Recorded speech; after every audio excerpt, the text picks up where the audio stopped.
বন্ধুরা good evening. দেখো আমি রেডি হয়ে বেরিয়ে পড়েছি। তো চলো কোথায় যাচ্ছি তোমাদেরকে দেখাই। চলো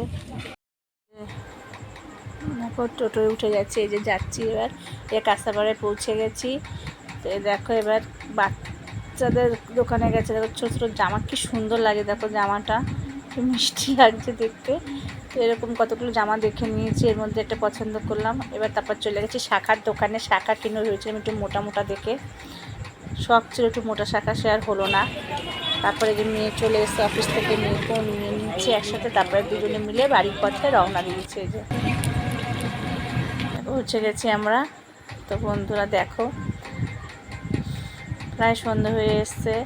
এবার আমি বাড়িতে এসে আমার এই শাখাগুলোকে, মানে বাড়িতে যে শাখাগুলো ছিল সেই শাখাগুলোকে পরিষ্কার করতে বসে পড়েছি।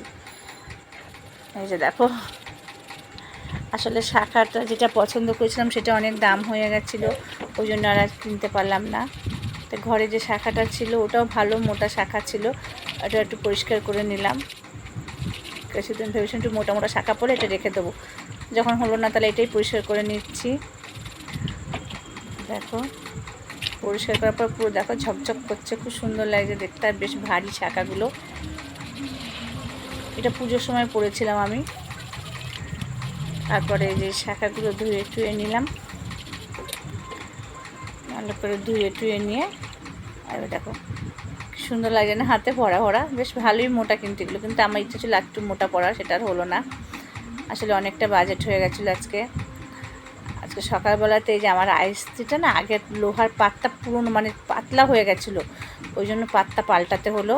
আর এই পাল্টাতে গিয়ে চাবিটা ভেঙে গেছিলো, এই চাবিটা আজকে পাল্টালাম। এই চাবিটা পাল্টাতে আমার 500 টাকা লেগে গেল, এই জন্য আর নতুন শাখার দিকে গেলাম না। তারপরে দেখো যে জামার দোকানে গেছিলাম, এই যে পুচকুটার জন্য একটা পুচকু বাচ্চার জন্য একটা জামা নিয়ে এসেছে। দেখো কি সুন্দর, বাচ্চাদের জামাগুলো কি ভালো লাগে।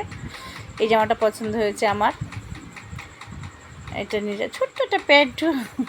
আর আমার মেয়ে দেখো একটা কুর্তি নিল। এই যে যেহেতু অফিসে যায়, এখন বর্ষার দিন ও একটু লাগে, ঠিক মতন শুকায় না জামা কাপড়, এটাও নিয়েছে। তো বন্ধুরা আজকে এই পর্যন্তই, টাটা, শুভ সন্ধ্যা, বাই, ভালো থাকবেন।